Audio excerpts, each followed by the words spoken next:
saat kita meninggal nanti kalau bukan manfaat bagi orang lain gitu ya, membawa manfaat bagi orang lain. Jadi saya bersikukuh pada saat saya mengenal turun tangan, saya harus banyak berbuat, setidaknya tidak untuk diri saya pribadi, tapi minimal lingkungan-lingkungan terkecil saya pada hari itu. Jadi dan saya sangat merasakan itu kebetulan. Saya kurang di bidang ini, syukurnya saya dirangkul oleh teman-teman yang punya value lain di bidang yang saya nggak punya. Benar. Kita dikasih ruang sendiri gitu loh, Kak Leon. Jadi kita nggak dipaksa gitu. Oh ini harus, nggak ada harus. Tapi kamu unggulnya di bidang apa? Oke, ambil bagian kamu gitu. Kamu bisanya di bagian apa? Oke, bantu bagian yang lain gitu. Tidaknya privilege lain yang saya rasa adalah ketika Mas Aris turun ke sini, kita adalah garda terdepan. Meskipun acara Mas Anies pada saat itu mungkin bukan ini ya, bukan pure karena mau bertemu dengan relawan di daerah, enggak. Tapi kita selalu mendapat privilege. Kalian mungkin ya, soalnya sedang ada kegiatan juga nih di sekolah, jadi mungkin agak noisy ya.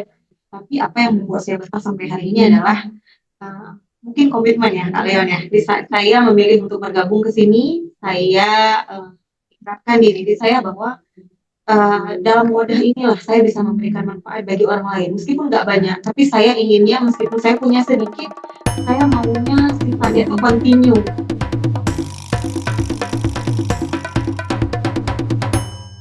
Halo, selamat pagi pejuang. Balik lagi barengan saya, Leon Wichel, di podcast Soan Tete Special Edition 11 tahun turun tangan. Nah, Special Edition kali ini, podcast Soan Tete sudah menghadirkan salah satu inisiator turun tangan Aceh, Miftah Farhani. Selamat pagi, Kak Fani. Ya, pagi Kak Leon. Oke, ini panggilannya Kak Fani ya berarti ya? Boleh, biar lebih akrab. Siap. Oke, Kak Fani. Kak Fani, di sana kondisinya cuacanya gimana, Kak, di Aceh, Kak? Di sini hari ini berawan ya, tidak begitu mendung, tapi yang nggak panas-panas banget. Nggak panas juga? Iya. Oke. Kak Fani, Leon penasaran, waktu itu Kak Fani kenal turun tangan itu awalnya gimana sih, Kak, ceritanya? Oke, jadi waktu itu kebetulan di 2015 saya masih mahasiswa ya waktu itu ya Kak Leon ya. Jadi ada di turun tangan ini sudah duluan ada kebetulan di Banda Aceh pada saat itu. Nah, saya udah mulai kepo-kepoin Instagramnya itu karena tertarik banget tuh mereka tuh mengajar anak-anak yang memang tidak tersentuh pendidikan sama sekali gitu ceritanya ya. Nah, waktu itu saya kenal itu di 2015, terus karena saya juga kebetulan mahasiswa keguruan juga, jadi saya berpikir terbesit di hati saya bahwa saya punya tanggung jawab di sini. Ternyata hari ini masih banyak anak-anak yang tidak bisa merasakan pendidikan sama sekali gitu. Nah, jadi waktu itu ada satu program turun tangan merekrut pengajar-pengajar yang bisa diajak untuk mengajar di setiap hari Minggu pagi di salah satu daerah di Banda Aceh yang kebetulan daerah ini tuh adalah daerah tempat pembuangan sampah terakhir. Jadi orientasi orang tua yang berada di daerah ini adalah kalau bisa kerja ngapain sekolah, dan lebih mirisnya lagi tuh rata-rata anak-anak yang masih di bawah umur gitu. Jadi mereka diharapkan kerja aja bantu saya gitu. Sekolah juga kan nggak bisa ngasih kamu uang. Nah, jadi banyak anak-anak di situ yang tidak sekolah akhirnya turun tangan buat program itu dan mereka post di media sosialnya mereka dan akhirnya saya tergerak untuk ikut program itu awalnya. Nah, dari situ saya kirain saya cuma jadi volunteernya doang awalnya gitu. Setiap minggu datang menjenguk anak-anak itu, kita ngajarin baca tulis, ya sekedar sound-sound mereka lah gitu setiap pagi.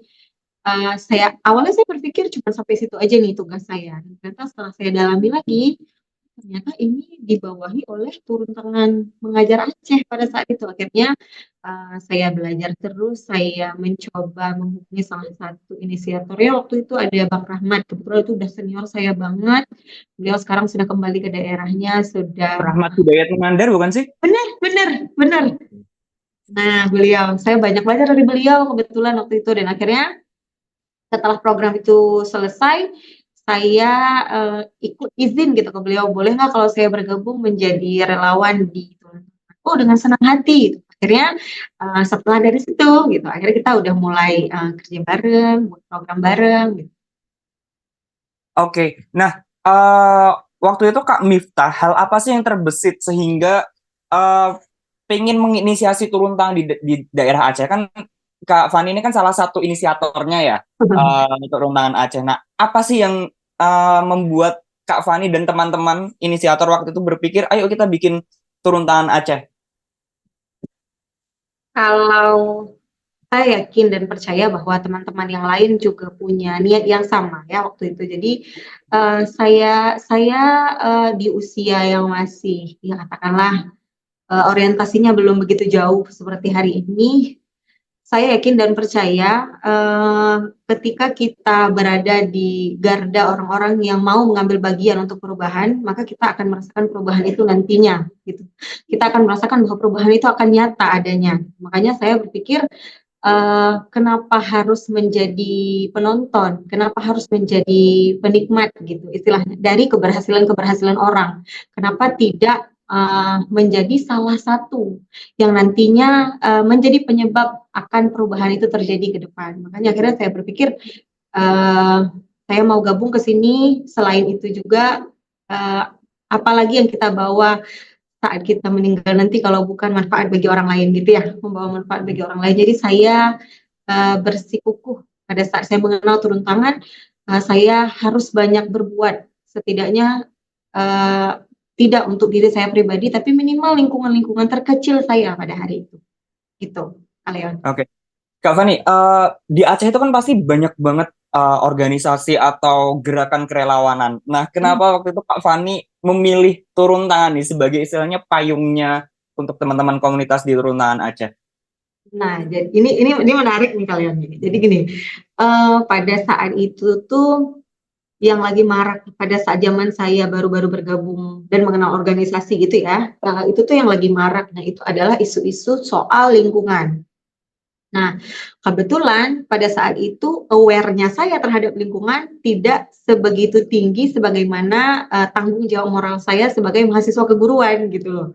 Jadi saat itu saya berpikir karena di belakangnya turun tangan mengajar gitu ya waktu itu ya, nama awal kita tuh turun tangan mengajar gitu. Jadi saya berpikir, oh ini aku banget ini. Padahal nggak gitu ya harusnya. Buat di semua isu kita harus ambil bagian. Tapi menurut saya hari itu adalah lingkungan. Bagi saya, mungkin interest saya nggak begitu di lingkungan. Tapi giliran mendengar kata mengajar gitu, wah ini saya banget gini. Aku kan mahasiswa FKIP nih, nah gitu pada saat itu. Jadi akhirnya Oke. saya ngambil bagiannya, setidaknya ilmu yang saya dapat di fakultas itu bisa saya terapkan secara langsung, meskipun nggak langsung ke siswa-siswa saya yang memang nanti secara official dari kampus, tapi setidaknya saya latihan dulu, saya belajar dulu dari sekarang. Oke, tapi ada kesulitan nggak sih Kak Fani ketika tadi kan passionnya itu kan di bidang pendidikan atau mengajarnya itu tadi. Nah, ada kesulitan nggak ketika tahu bahwa turun tangan ini nggak cuma pendidikan, tapi ada juga loh ternyata di lingkungan, apalagi di teman-teman turun tangan Aceh itu kan tadi Kak Fani bilang bahwa fokusnya di lingkungan juga. Ada nggak sih kesulitan ketika mempelajari hal itu, Kak? Itulah ya, manusia hari ini tuh terlalu overthinking menurut saya. Jadi setelah dijalani ternyata alhamdulillah karena mungkin bareng-bareng juga sama teman-teman yang memang pengetahuannya lebih banyak di bidang itu, jadi syukurnya saya sangat tercover. Gitu. Alhamdulillahnya nggak ada kesulitan sih sejauh ini karena dari beberapa kegiatan-kegiatan kita yang memang mengedepankan isu lingkungan, toh saya juga ikut di dalamnya gitu dan aman-aman saja. Seperti kata ini ya, kata Mas Anies pernah bilang bahwa pemimpin itu mungkin memang satu, tapi di dalam turun tangan ini semua anggotanya tuh punya jiwa kepemimpinan. Jadi dan saya sangat merasakan itu kebetulan. Saya kurang di bidang ini, syukurnya saya dirangkul oleh teman-teman yang punya apa ya value lain di bidang yang saya nggak punya. Oke, dan memang value yang dimiliki turun tangan kepada para seluruh relawan di daerahnya itu adalah mencetak atau menghasilkan para pemimpin yang berkompeten di bidangnya gitu ya, Kak Fani. Benar. Kita dikasih ruang sendiri gitu loh, Kak Leon. Jadi kita nggak dipaksa gitu. Oh ini harus nggak ada harus. Tapi kamu unggulnya di bidang apa? Oke, ambil bagian kamu gitu. Kamu bisanya di bagian apa? Oke, bantu bagian yang lain gitu. Oke, Kak Fani, waktu itu kan Kak Fani dan teman-teman menginisiasi turun tangan Aceh itu kan di awal sekitar tahun 2015. Berarti dari 2015 sampai sekarang kurang lebih sudah 9 tahun turun tangan Aceh berjalan. Apa sih yang membuat Kak Fani betah atau pasti kan kita tahu bahwa banyak banget relawan yang gabung di suatu gerakan kerelawanan itu kan mut-mutan. Jadi kayak gabung cuma setahun 2 tahun habis itu cabut atau keluar dari komunitas itu. Nah, hal yang membuat Kak Fani sampai saat ini menjadi relawan senior di Turun Tangan Aceh itu apa sih yang membuat setia dan betah di Turun Tangan? Eh, yang pertama adalah ketika saya bergabung ke Turun Tangan ini, saya punya keluarga baru. Saya punya teman-teman baru, saya punya orang-orang yang saya rasa bisa memberikan vibe positif kepada saya setiap kita bergabung, setiap kita melakukan aktivitas. Nah, sampai hari ini setidak-tidaknya privilege lain yang saya rasa adalah ketika Mas Anies turun ke sini, kita adalah garda terdepan. Meskipun acara Mas Anies pada saat itu mungkin bukan ini ya, bukan pure karena mau bertemu dengan relawan di daerah, enggak. Tapi kita selalu mendapat privilege. Kalian mungkin ya, soalnya sedang ada kegiatan juga nih di sekolah, jadi mungkin agak noisy ya. Jadi kita selalu di apa ya, diingat gitu istilahnya, bahwa kita kayak punya ikatan tersendiri lah gitu. Itu privilege aja sebenarnya. Tapi apa yang membuat saya betah sampai hari ini adalah mungkin komitmen ya Kak Leon ya. Di saat saya memilih untuk bergabung ke sini, saya ikatkan diri saya bahwa dalam wadah inilah saya bisa memberikan manfaat bagi orang lain. Meskipun nggak banyak, tapi saya inginnya meskipun saya punya sedikit, saya maunya sifatnya itu continue. Kak Leon. Jadi wadah ini tuh sangat memberikan saya ruang untuk akhirnya saya bisa menjadi diri saya sendiri, saya bisa memberikan apa ya, memberikan impact lah dari apa yang saya punya, apa yang saya rasa kepada mungkin orang-orang yang belum seberuntung kita pada hari ini. Oke, Kak Fani, pasti selama bersama dengan Turun Tangan Aceh khususnya, itu kan Kak Fani banyak banget kegiatan yang sudah dilakukan, yang sudah dikerjakan bareng teman-teman relawan, yaitu membuat kegiatan atau aktivitas sebagai bentuk atau memberikan dampak baik kepada masyarakat dan lingkungan sekitar. Nah, kalian pengen tahu, dari berbagai macam kegiatan yang udah dilakuin Kak Fani itu tadi, ada nggak sih pengalaman unik atau memorable yang sampai saat ini masih mengenang atau membekas di pikiran dan hati Kak Fani? Pasti. Karena pada saat itu seperti sudah kita bicarakan sebelumnya yang mungkin kalian ya, tadi kita sempat sharing-sharing sedikit pada saat traveling and berbagi dua, pada saat itu saya baru bergabung di Turun Aceh, kita baru mengukuhkan kepengurusan kita yang baru, itu adalah program pertama kita, traveling dan berbagi, dan kita memilih salah satu sekolah yang ada di daerah Aceh Besar, yang ya jauh juga dari kota Banda Aceh, tapi tidak begitu jauh. Cuman memang medannya sulit ditempuh dengan kendaraan roda 4 pada saat itu. Karena memang media jalannya yang memang belum teraspal, masih tanah liat gitu. Dan kenapa kita memilih sekolah itu? Karena sekolah itu merupakan sekolah yang apa ya, tingkatannya itu kayak apa, middle. Dia berkembang tapi tidak begitu berkembang, cuman yang nggak diterpencil juga gitu itu. Akhirnya karena kita punya akses ke situ, kita lihat semangat anak-anaknya juga luar biasa, jadi akhirnya kita menjatuhkan pilihan kita akan membuat traveling yang berbagi di salah satu sekolah di Aceh Besar itu. Nah, dengan segala persiapan kegiatan nih ceritanya, kita bawa alat masak sendiri, kita bawa tenda sendiri, semua lah untuk mendukung kegiatan kita di hari berikutnya. Jadi kebetulan pada saat pembagian tugas, saya itu mendapat tugas untuk menjadi pasukan pengibar bendera nih, Kak Leon, pada saat itu. Menjadi pasukan pengibar bendera bersama teman saya, adik-adik saya kebetulan Aslim dan si Maisal. Maisal kebetulan waktu itu si bapak koordinatornya nih. Jadi bapak koordinator satu, terus saya ibu humasnya, di sebelah saya si Aslim, saya lupa waktu itu. Tapi yang jelas seingatan saya kayaknya dia sama deh, satu bidang sama saya. Jadi kita nih yang ambil alih garda terdepan untuk menjadi pasukan pengibar bendera. Latihan lah ya kan, berhari-hari latihan. Tahunya pada hari hujan, Kak Leon. hujan tuh tenda kita ke bawah angin, semua persiapan-persiapan yang udah kita siapin itu kita harus ulang lagi dari awal, dan akhirnya karena memang daerahnya di pegunungan, ketika hujan ini nyaman gitu hujannya, kagak berhenti-berhenti dari malam sampai pagi. Awet ya hujannya ya. Ini awet, awet, awet, bener awet. Dia kan banjir nih Kak. Awalnya ketika ngelihat medannya nih, yang bendera bawahnya, ampun gimana nih ceritanya? Apa kita pindah aja ya? Tapi nggak mungkin tiang bendera kan nggak bisa diangkat ya. Akhirnya ya udahlah udah. Ayo kita bareng-bareng, udah bismillah sama-sama, upacara kita mulai dan akhirnya udah kita menggerek bendera di tengah kebanjiran itu. Bayangkan outfit kita kan merah putih ya, celana kita putih, kita pakai sepatu, saya pakai rok kebetulan waktu itu. Jadi tetap mengibar bendera dalam kebecekan nih sekalian. Terakhir setelah dari situ upacara selesai, kegiatan berakhir, sepatu saya harus buang. Saya balik ke Banda Aceh kagak pakai sepatu karena udah gak punya. Kan udah kebungkus banjir ya, becek, lumpur, mau dicuci gimana ceritanya. Sementara kegiatan yang lain tuh kan nunggu terus ya. Kita cuma punya waktu 1 hari waktu itu. Jadi ya sudahlah. Bismillah, kan ada rezeki lain udah kita beli, udah ikhlaskan aja gitu. Ya sudah, akhirnya kami ikhlaskan bersama sepatu itu. Oke. Itu membekas banget tuh kalian. Dan itu jadi salah satu momen paling memorable ya sampai sekarang ya Kak Fani. Sejauh ini iya, akhirnya saya bisa mengapresiasi diri saya kalian. Ternyata, wah setidaknya saya pernah merelakan sesuatu yang paling saya senang gitu demi turun tangan gitu. Oke. Kak Fani, waktu itu respon dari pihak sekolahnya gimana ketika melihat situasi dan kondisi saat itu, Kak?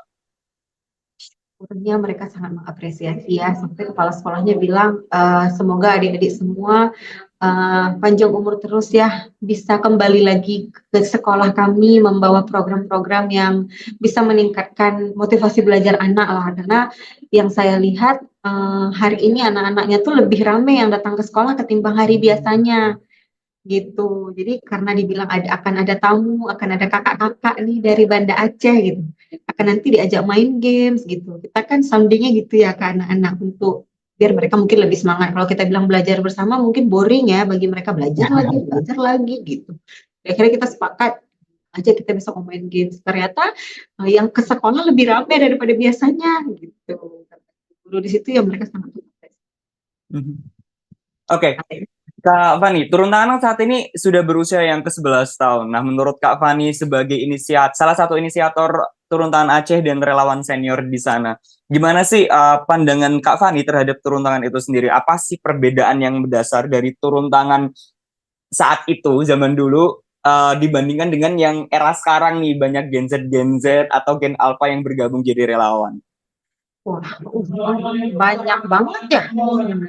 Karena memang eh, karena memang pada saat zaman kami di 2015 tuh kita concernnya lebih ke dunia pendidikan. Tapi hari ini kita sudah lebih bergerak ke lingkungan, perempuan, terus politik juga, misal kayak membuat kelas politik muda pada saat itu.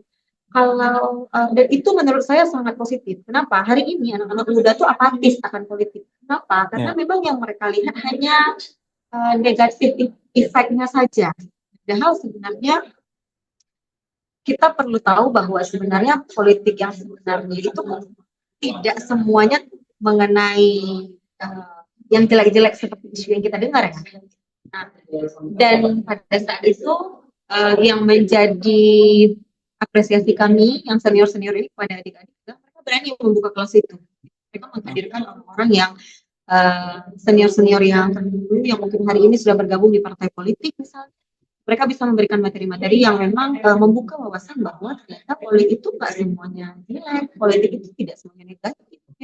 Bahkan hari ini anak-anak muda justru harus lebih aware terhadap politik karena memang kita adalah penerus orang-orang yang mungkin pada saat ini kepemimpinan belum baik. Mungkin estafet itu ada di kita. Nah, itu tuh apresiasi besar menurut kami karena mungkin pada zaman kami kita kekurangan literatur mungkin ya. Akhirnya program itu belum bisa kita realisasikan, tapi di tangan adik-adik sekarang yang memang sudah lebih melek teknologi, mereka lebih lebih aware, lebih open dengan isu-isu yang baru, pengetahuan-pengetahuan yang baru, justru turun tangan ini sudah merambah kemana-mana gitu. Isu-isunya juga sudah lebih update, bahkan inspiratif sekali sih menurut saya. Saya sempat bangga juga, terharu juga sama adik-adik zaman sekarang tuh, mereka sudah lebih gercep daripada kita-kita dulu yang mungkin aksesnya lebih terbatas gitu kali ya. Oke, berarti bisa dikatakan turun tangan saat ini lebih terbuka dengan berbagai macam isu ya, Kak. Jadi Iya nggak cuma benar. terpusat ke salah satu isu aja, tapi sekarang lebih menyesuaikan dengan kondisi dan situasi yang ada di masyarakat gitu ya, Kak. Betul betul betul kan ya. Hebat-hebat banget lah pokoknya adik-adik sekarang. Tapi kan itu berangkat dari kegigihan kakak-kakak relawan senior nih di awal nih, makanya adik-adik bisa sehebat itu. Ya nggak sih, Kak? Iya, syukur ya mungkin seperti itu. Kalau memang iya, alhamdulillah. Berarti jerih payah kami bisa dirasakan dan dilanjutkan oleh adik-adik. Oke. Kak Fani, nggak terasa podcastnya sudah hampir berakhir nih. Nah, sebelum closing statement, Leon pengen tahu di usia turun tangan yang sekarang ke-11 tahun, apalagi sekarang udah tersebar di hampir 100 daerah dan ratusan ribu relawan bergabung. Apa sih harapan Kak Fani buat turun tangan, Kak? Ya, harapannya banyak sebenarnya. Tapi setidak-tidaknya eh, harapan terbesar bagi kami yang mungkin sudah senior ini, yang mungkin saat ini tugas kami sudah lebih kompleks daripada yang dulu, yang mungkin hanya mahasiswa, tapi sekarang kita semua sudah pada dengan kesibukan masing-masing. Harapan kami, saya yakin teman-teman yang lain juga punya harapan yang sama. Itu ya, yang pertama adalah teruslah berbuat ya, karena seperti tadi yang saya bilang, karena perubahan itu hanya akan bisa dirasakan ketika kita mengambil bagian untuk perubahan itu. Jadi kalau kita berhenti sampai di sini, maka siapa lagi yang akan melanjutkan itu? Jangan terus menjadi orang yang bisanya mengkomentari, tapi ambillah bagian untuk menyelesaikan masalah negeri. Gitu kan. Oke, Kak Fani, sekarang Leon kasih kesempatan Kak Fani untuk memberikan closing statement. Boleh apapun itu, boleh pesan untuk para relawan atau pesan buat adik-adik relawan turun tangan yang sekarang. Silahkan Kak Fani. Pesan ya. Mungkin yang pertama adalah saya sih harapannya turun tangan ini, terutama yang di Aceh dan di seluruh daerah, terutama di Indonesia, saya berharap terus mempertahankan eksistensinya, karena memang di tangan anak muda perubahan itu akan lebih cepat terwujud, ya. Saya yakin dan percaya turun tangan ini diinisiasi oleh seseorang yang luar biasa dan kita tahu beliau siapa. Dan hari ini saya pribadi mampu merasakan semangat itu ditularkan secara langsung. Dan saya berharap dengan adanya wadah ini, adik-adik, teman-teman, dan mungkin senior-senior lainnya yang mungkin baru mengenal turun tangan, yang mungkin bisa bergabung, ayo silakan bergabung. Karena saya sangat terkesan dengan ungkapan dari Mas Anies ketika kita pakai baju turun tangan depannya, terus belakangnya RP 0, Mas Anies selalu bilang, relawan bukan tidak bernilai, tapi relawan itu tidak ternilai. Hari ini saya ada dalam lingkungan itu. Jadi saya berharap semoga kawan-kawan, adik-adik ke depannya tetap mempertahankan eksistensi untuk terus berbuat. Setidaknya nggak bisa memberikan impact yang besar, tapi yang kecil juga nggak apa-apa asal konsisten. Gitu. Small but powerful itu lebih penting gitu ya, daripada large tapi unmanaged. Gitu. Mungkin gitu aja dari saya. Closing statement-nya. Oke, thank you Kak Fani, luar biasa. Closing statement-nya sangat membekas. Jadi makna dari relawan 0 rupiah adalah relawan tidak dibayar karena bukan tidak bernilai, tapi tidak ternilai gitu ya Kak Fani. Betul. Oke, Kak Fani, thank you banget udah mau meluangkan waktunya nih di tengah-tengah kesibukan lagi ngajar. Makasih banget, semoga pesan dan harapannya semakin menginspirasi teman-teman relawan turun tangan di seluruh daerah Kak Fani. Ya. Siap. Oke, pejuang, itu tadi ngobrol inspiratif barengan Miftah Farhani, salah satu inisiator turun tangan Aceh. Nah, pejuang, episode kali ini merupakan episode terakhir podcast Soan TT Special Edition 11 tahun turun tangan. Tapi tenang aja, next minggu depan pasti akan ada narasumber inspiratif lainnya, tetapi bukan bagian dari Special Edition 11 tahun turun tangan. Tapi pejuang tenang aja karena minggu depan pasti akan ada narasumber dari komunitas lainnya di podcast Soan TT. Nah, Kak Fani, sekarang aku mau ngajakin Kak Fani bareng-bareng kita ngucapin tagline pejuang bukan hadapi gitu ya Kak Fani. Oke, Oke, siap. Pejuang bukan. hadapi. Oke, thank you Kak Oke, Fani. thank you. Kak Fani kenal sama Bang Rahmat ya? Iya, iya, itu kan senior saya.